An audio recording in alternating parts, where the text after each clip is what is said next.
आप देख रहे हैं एक नई जिंदगी।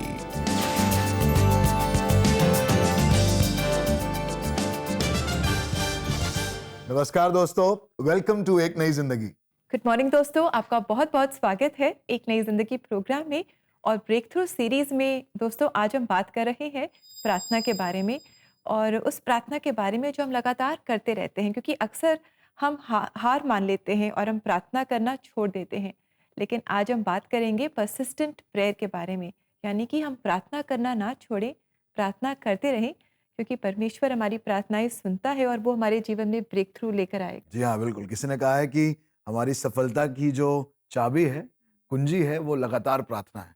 तो जब हम प्रार्थना करते रहते हैं और हार नहीं मानते, परमेश्वर हमारे रास्तों खोलता है। और आज मेरी प्रार्थना है अपने लिए और आपके लिए कि हम इस टॉपिक से उभारे जाएं। जब बहुत सा डिसअपॉइंटमेंट, बहुत सी निराशाएं, कई बार हमारे विश्वास की हानि हम उठाते हैं, बहुत ज्यादा उत्तेजित हो जाते हैं, इम्पेशेंट हो जाते हैं, गुस्सा आने लगता है, घर में कलेश हो जाते हैं, और एक लंबी बीमारी से जब हम जूझ रहे होते हैं तो बहुत सा निराशा हाथ लगती है। ऐसे हालात में प्रियो, जब हम लगातार प्रार्थना करते हैं, विश्वास योग्य बने रहते हैं, परमेश्वर के समय पर भरोसा रखते हैं, तो परमेश्वर हमारे लिए एक बड़ी सफलता, एक बड़ी सामर्थ को लेकर आता है।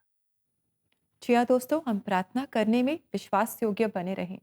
प्रार्थना करने से हारे नहीं, पर लगातार प्रार्थना करते रहें, क्योंकि हमारा जो परमेश्वर है वो जीवित परमेश्वर है।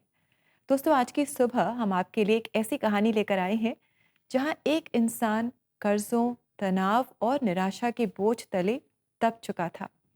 हर महीने की कमाई काफ़ी नहीं थी और जिम्मेदारियां बढ़ती ही जा रही थीं। हर दिन नई परेशानी उनके सामने आकर खड़ी हो जाती और हर तरफ से रास्ते सिर्फ बंद ही दिखाई दे रहे थे। आइए आज हम मुलाकात करें संत कुमार सूर्यवंशी से और जानें कि क्या इन्होंने कभी अपने जीवन में ब्रेक थ्रू को अनुभव किया।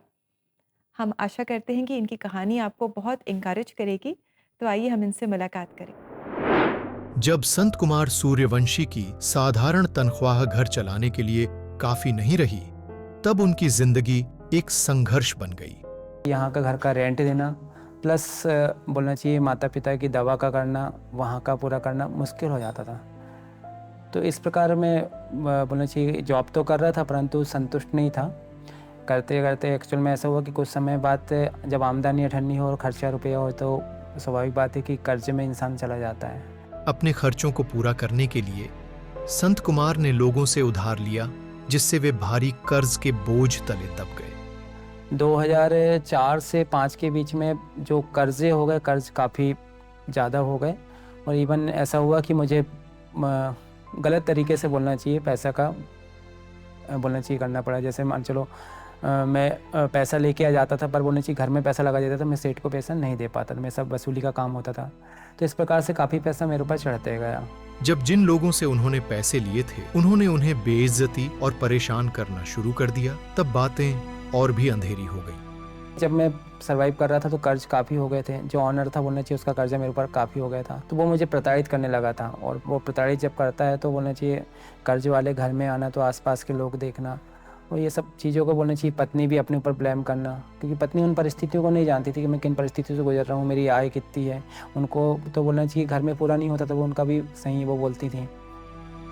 अपनी जिंदगी से थक हार चुके संत कुमार आखिरी बार पास की दुकान पर गए, जहां उन्हें कुछ सलाह मिली। मैं वहाँ पर गया तो उन्होंने कहा भाई बहुत प्रॉब्लम्स में लग रहे हो क्या, पर कुछ टेंशन टाइप की लग रहा है, चेहरा देख के इंसान समझ जाता है। तो मैंने उन्हें बताया कि भैया बहुत परेशान तो हूँ। न्यूज़पेपर उसका नीचे का हिस्सा फाड़ा, उसमें वो वचन को लिखा। भजन 7:1 में लिखा है कि हे मेरे परमेश्वर यहोवा, मेरा भरोसा तुझ पर है, सब पीछे करने वाले से मुझे बच्चा और छुटकारा दे। जब संत कुमार ने यीशु मसीह पर भरोसा रखा तो उन्होंने अपनी जिंदगी में साफ बदलाव देखना शुरू किया। उस समय फिर उन्होंने एक वचन दिए, पहला पतरस 5वां अध्याय 7वां वचन लिखा है, और अपनी सारी चिंता उसी पर डाल दो क्योंकि उसको तुम्हारा ध्यान है। उसमें 3 शिफ्ट हुआ करती थी, मॉर्निंग शिफ्ट, दोपहर की और बोलना चाहिए इवनिंग की। तो 3 शिफ्ट में से तीनों का में चांस मिल जाता था कि मैं अपना खुद का वर्क भी कर पाता था प्लस जॉब भी कर पाता था।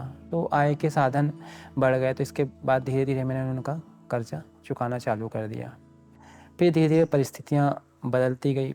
संत कुमार ने लगातार चर्च जाना शुरू किया और एक बार एक मसीही सभा ने उनके विश्वास को मजबूती दी और उनके मन को नया बल मिला। जब वहाँ से 3 दिन की मीटिंग ख़त्म हुई, हम वापस आए।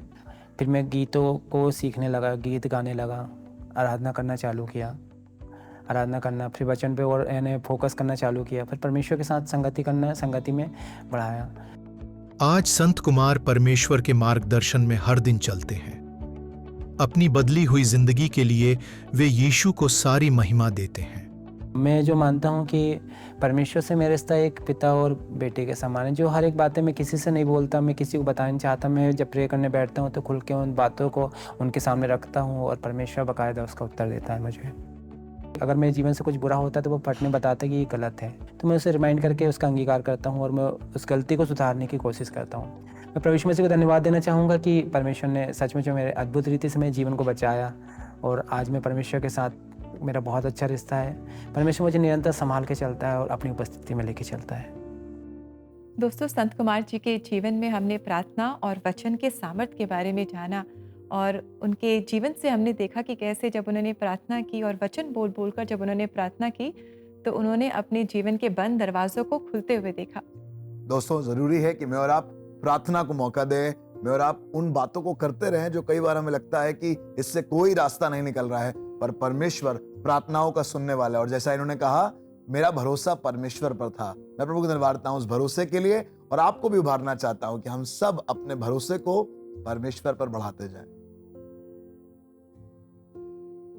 दोस्तों, क्या ही सुंदर ये बात है कि मैं और आप परमेश्वर पे जब भी भरोसा रखते हैं, वो परमेश्वर कभी भी हमें शर्मिंदा होने नहीं देता। परमेश्वर के वचन में एक आदमी का जिक्र है जिसके बारे में बताकर आज की सुबह मैं आपको उभारना चाहता हूं। इसका नाम है एलिया और एक ऐसे दौर में है जहां पर चीजें बहुत अच्छी नहीं है, जहां पर अकाल का माहौल है, जहां पर बहुत ज्यादा विरोध है, जहां एक आदमी दूसरे आदमी की खिलाफत में खड़ा हुआ है। और ऐसे हालातों में परमेश्वर ने इसको एक बात बताई और ये प्रार्थना करने के लिए बैठा और इसने अपने आसपास के लोगों से कहा कि मैं तो प्रार्थना कर रहा हूं पर तुम तैयारी कर लो। अब जब आप इसको पढ़ेंगे तो आपको समझ में आएगा, ये बड़ी अजीब सी बात है कि जब आप प्रार्थना ही कर रहे हैं, जब आप लगातार प्रार्थना कर रहे हैं, तो आप कैसे किसी चीज की उम्मीद लगा सकते हैं। अभी तो कुछ हुआ नहीं है, अभी तो उसकी शुरुआत भी नहीं हुई है, पर एलिया को यह बात मालूम थी। और आज की सुबह परमेश्वर के वचन से, इस वचन से आपको उभारना चाहता हूं कि मैं और आप लगातार वो काम करते रहें जिसके लिए परमेश्वर ने मुझे और आपको बुलाया है। सुनिएगा परमेश्वर का वचन आज की सुबह आपके लिए।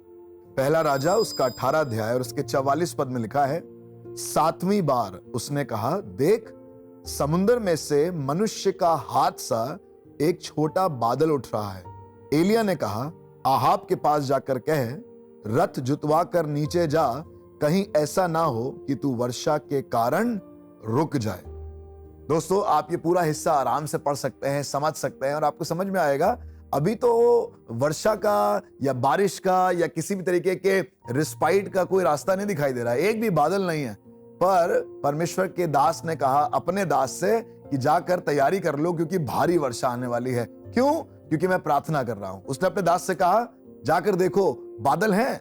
दास ने कहा नहीं। कहने लगा, 7 बार ऐसे ही करना जब तक मैं अपने घुटनों के बीच में अपना सर करके प्रार्थना कर रहा हूं। आज आपको उभारना चाहता हूं, एक काम वो जो एक बार में हो जाता है, 2 बार में, 3 बार में, कब तक करें प्रभु, कब तक प्रार्थना करते रहे। मैं आपसे कहना चाहता हूं, जब तक परमेश्वर आपके लिए उपाय ना कर दे, तब तक वो हाथ भर का बादल ना दिखाई दे, प्रार्थना करते रहे। विश्वास के साथ प्रार्थना करें कि एक भारी वर्षा आ रही है, तैयारी कर लें। किसी ने कहा है अगर बारिश के लिए प्रार्थना करनी है तो छाता लेके घर से बाहर निकलना, भले ही कितनी धूप हो, भले ही कितने बादल क्यों ना हो या ना दिखाई दें, पर परमेश्वर पर विश्वास करिए, उस पर भरोसा करिए। वो कर्जे, वो बीमारी, वो बड़ी मुसीबत परमेश्वर पल भर में ठीक कर देगा। आप लगातार प्रार्थना में बने रहें। दोस्तों, कितनी पावरफुल है एलिया की कहानी। और हम पढ़ते हैं कि वो एक नबी थे और हमारी तरह वो एक साधारण मनुष्य थे, लेकिन जब उन्होंने प्रार्थना की, तीव्रता के साथ प्रार्थना की, तो परमेश्वर ने उनकी प्रार्थनाओं का जवाब दिया। और वही परमेश्वर आज हमारी भी प्रार्थनाएं सुनता है और उनका भी जवाब देता है। तो आइए हम भी विश्वास के साथ प्रार्थना करें। तो ज़रूर आप CBN प्रेयर लाइन में हमसे संपर्क करें प्रार्थना के लिए। हमारा नंबर है 99 10 40 10 10। साथ ही दोस्तों, हम आपको बताना चाहते हैं कि आज 3 बजे आप एक नई ज़िंदगी के फेसबुक पेज पर लाइव प्रेयर में हमारे साथ जुड़ सकते हैं, जहां आप भी अपने जीवन के ब्रेक थ्रूज के लिए प्रार्थना करें, अपनी प्रेयर रिक्वेस्ट हमारे साथ शेयर करें ताकि आप और हम मिलकर प्रार्थना करें। जी हाँ दोस्तों, बहुत जरूरी है कि मैं और आप ये काम करते रहें। अभी कुछ दिख नहीं रहा है, अभी कुछ बड़ा हो नहीं रहा है, अभी कर्जे माफ हुए नहीं है, पर प्रार्थना करने से एक ब्रेक थ्रू होता है, एक शुरुआत होती है, हल्की सी झीरी बनती है जहां पर आप परमेश्वर का काम देख सकते हैं। हाथ बल का बादल आता है, पर आप वो काम करते रहें जिसके लिए परमेश्वर ने बुलाया है। ये वक्त है एक ब्रेक का, और ब्रेक के बाद हम आपके आत्मिक सवालों का जवाब देंगे परमेश्वर के वचन के अनुसार। तो कहीं मत जाइएगा, हम बहुत जल्द वापस लौटेंगे।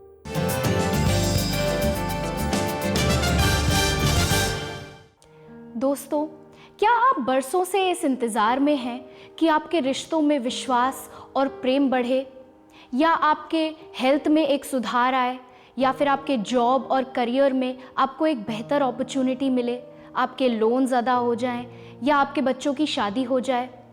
क्या आप एक ब्रेक थ्रू के इंतज़ार में हैं? स्टेटस क्वो हिल सकता है और आपकी स्थिति बदल सकती है। आप आज ही ब्रेक थ्रू पा सकते हैं। क्यों ना आप अपने स्टक सिचुएशंस को CBN प्रेयर लाइन के साथ प्रार्थना में परमेश्वर के पास लाएं।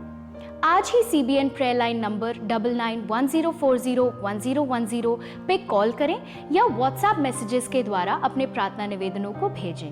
विश्वास से की गई प्रार्थना एक ब्रेक थ्रू को ला सकती है।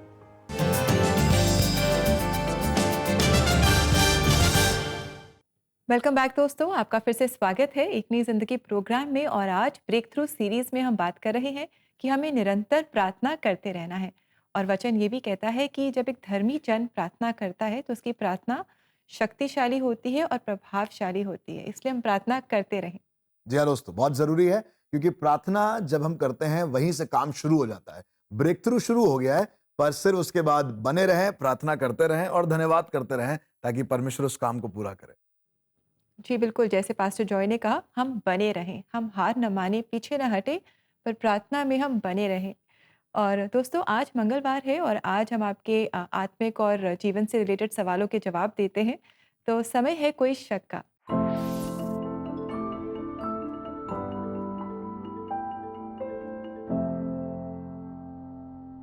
आइए देखते हैं आज का ये सवाल। हमारे दर्शक पूछ रहे हैं, मैं एक समस्या के लिए प्रार्थना कर रहा हूँ, मुझे कितनी देर तक प्रार्थना करते रहना चाहिए? दोस्तों, कई बार हमें लगता है प्रार्थना करने का मतलब है परमेश्वर के सामने एक लिस्ट ले जाकर वो सब कुछ दोहराते रहना। पर मेरा मानना है, और परमेश्वर का वचन भी सिखाता है, कहने लगा जब तुम प्रार्थना करो तो विश्वास करो कि तुम्हारे लिए हो गया। सो एक बार आपने प्रार्थना करी, विश्वास कर लीजिए कि हो गया। अब क्या करना है? अब बार बार बताना नहीं है, अब धन्यवाद देना है। अभी हुआ नहीं है, अभी दिखा नहीं है, अभी प्राप्त नहीं किया है, पर धन्यवाद देना शुरू कर दें, क्योंकि बाइबल के अनुसार परमेश्वर ने प्रार्थना को सुन लिया है। जब आपने उससे मांगा है, उसका धन्यवाद देते रहें, उसकी स्तुति करें, उससे कहें थैंक यू जीसस कि आपने मेरी प्रार्थनाओं को सुन लिया है। और आइए दोस्तों, देखते हैं एक और सवाल जो हमारे दर्शक पूछ रहे हैं, परमेश्वर के वचनों के साथ प्रार्थना करना, इसका क्या मतलब है? जब बचपन में माँ बाप कुछ वायदा करते हैं तो बच्चे वही वायदे बार बार याद दिलाते रहते हैं, और एक दिन माँ बाप को लगता है कि हाँ, हमने इनसे कहा था और हम वो उसे पूरा कर दें। कई बार मैं और आप जब प्रार्थना करते हैं अपने तरीके से, जो हम चाहते हैं, पर मेरी दुआ है और मैं आपको इस बात से कहना चाहता हूं, उभारना चाहता हूं कि जब आप प्रार्थना करें, परमेश्वर के वचनों को कोट करें। जो परमेश्वर के वायदे हैं, प्रॉमिसेस हैं, उनको कोट करें अपनी प्रार्थना में। आप जो कहना चाहते हैं वो ना कहें, पर परमेश्वर ने जो ऑलरेडी कह रखा है आपके लिए, उन वायदों को दोहराएं और परमेश्वर से कहें प्रभु आपने कहा है और मेरा विश्वास है आपके समय से पूरा होगा। और परमेश्वर आपकी इस प्रार्थना में अपने वचन की सामर्थ्य डालेगा, और परमेश्वर के वचन कभी भी इफेक्टिव या बिना इफेक्ट पैदा करे, इफेक्टलेस वापस कभी नहीं लौटते। परमेश्वर आपके जीवन में बड़ा काम करेगा। जी तो दोस्तों, प्रार्थना करते रहें। जो भी आपकी चैलेंजेस हैं, जो भी पहाड़ आप अपने जीवन में फेस कर रहे हैं, आप उनके लिए प्रार्थना करें। और विश्वास के साथ जब आप प्रार्थना करेंगे तो आप इन पहाड़ों को अपने जीवन से दूर होते हुए देखेंगे। और हमारी यही प्रार्थना है कि परमेश्वर की इच्छा हमेशा आपके जीवन में पूरी हो। दोस्तों, अगर आपके पास भी ऐसे और सवाल हैं जिनके जवाब आप तलाश कर रहे हैं, तो ज़रूर आप CBN प्रेयर लाइन नंबर 9910401010 पर इन्हें हमारे साथ शेयर करें, या आप चाहें तो CBN इंडिया यूट्यूब चैनल पर आप जाएं और वहां एपिसोड के कमेंट सेक्शन में आप इन सवालों को हमारे साथ शेयर कर सकते हैं। जी हाँ दोस्तों, बहुत से सवाल आपके पास होंगे, पर उसके जवाब परमेश्वर के वचन में ऑलरेडी हैं। हम ये नहीं क्लेम करते कि हमें सब मालूम है, पर परमेश्वर का वचन सब जानता है और वो आपकी सब दिक्कतों को दूर करेगा। दोस्तों, वक्त है एक ब्रेक का, और ब्रेक के बाद हम लोग करेंगे मिलकर प्रार्थना। पर इसी दौरान आप एक सुंदर गीत को सुनिए और एंजॉय करिए परमेश्वर की उपस्थिति को।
भारत की क्रिश्चियन कम्युनिटी की हर बड़ी और खास खबर, चर्च सेंटेनरीज हो, investiture ceremonies, book launches, special celebrations, anniversaries, jubilees, church fete और कन्वेंशंस, इन सब की खबरें आप देख सकते हैं यहीं सीबीएन इंडिया न्यूज पर।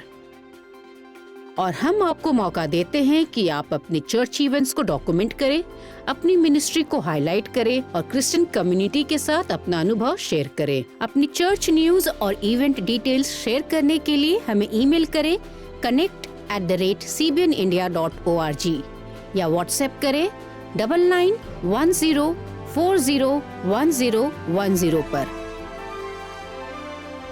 आइए मिलकर चर्च की आवाज को और मजबूत बनाएं सीबीएन इंडिया चर्च न्यूज के साथ।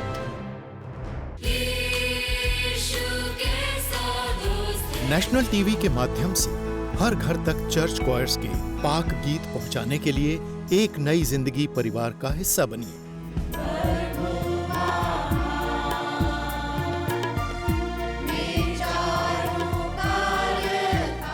हम नए और पुराने गिरजों के गीत देश के कोने कोने से चर्च क्वायर्स के माध्यम से रिकॉर्ड कर रहे हैं और टीवी और सोशल मीडिया के जरिए हर दिल तक इन्हें पहुंचाने का संकल्प कर रहे हैं। इस आर्काइवल अभियान को सफल बनाने के लिए आपका साथ जरूरी है। आइए एक साथ मिलकर आराधना के सुरों को हर घर तक पहुंचाएं। स्क्रीन पर दिखाए जा रहे QR कोड को स्कैन करें और एक नई जिंदगी परिवार का हिस्सा बनें। जॉइन द एक नई जिंदगी फैमिली नाउ।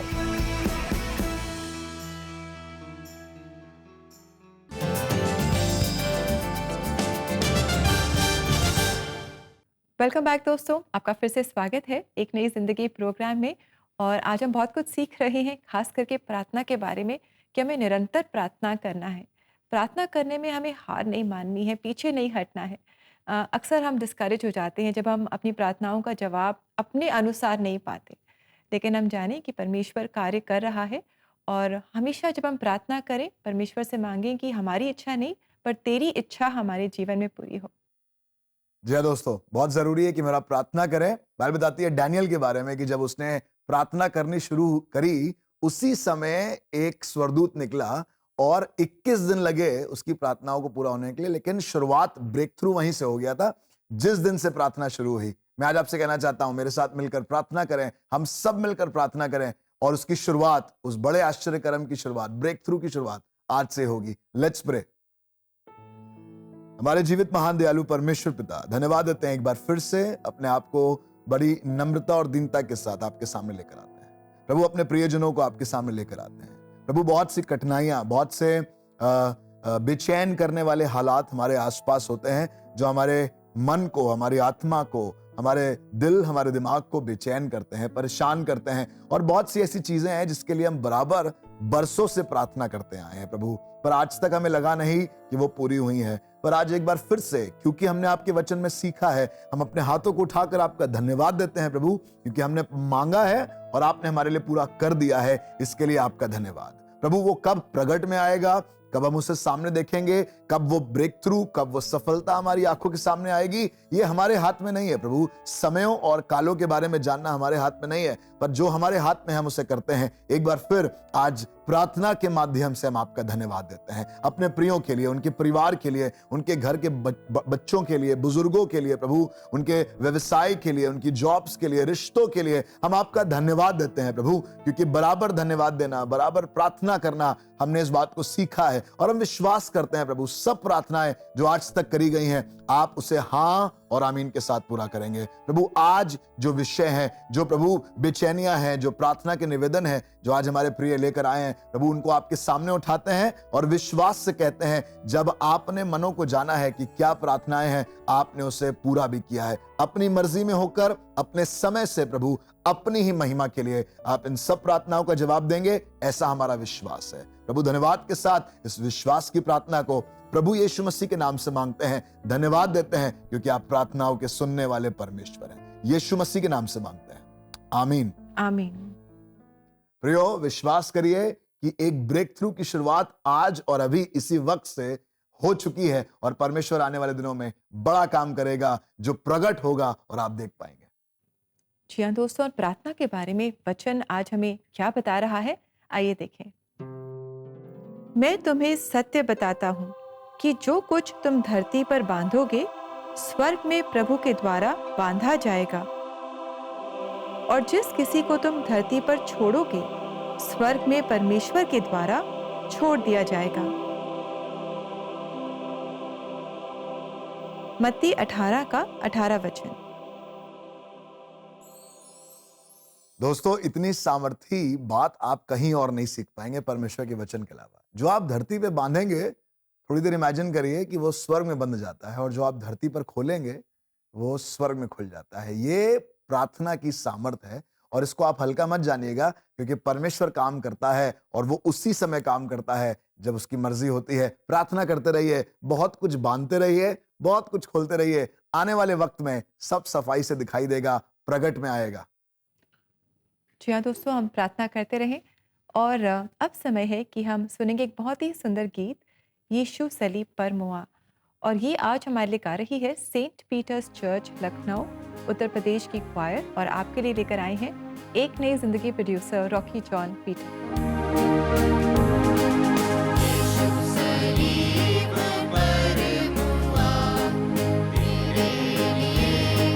मेरे लिए ऐसा महान दुख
thank you very much Saint Peter's church choir इस बहुत ही सुंदर, बहुत ही मीनिंगफुल गीत के लिए।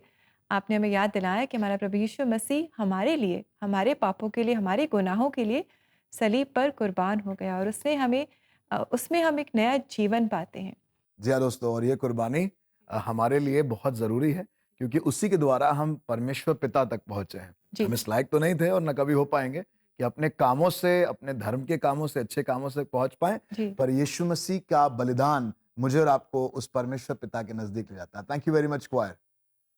दोस्तों, क्या ही खूबसूरत ये शिक्षा है आज मेरे और आपके लिए कि हम लोग बराबर उस काम में, उस प्रार्थना में परमेश्वर के साथ बने रहें, ताकि परमेश्वर काम करे। जैसे आज हमने इस सच्ची घटना से, सच्ची कहानी से देखा कैसे संत कुमार जी को परमेश्वर ने अपने अनुग्रह से घेरा और वो बराबर प्रार्थना में, वचन में बने रहे और इसके द्वारा परमेश्वर ने काम किया। इन गीतों के द्वारा, इन आराधनाओं के द्वारा, जीवित वचनों के द्वारा हम आपको उभारना मांगते हैं, ताकि आप अगर निराश हो रहे हैं, कमजोर हैं, तो आज ही इस निराशा को दूर करके प्रार्थना करते रहिए और लगातार प्रार्थना करते रहिए, ताकि परमेश्वर एक बड़ा काम करे।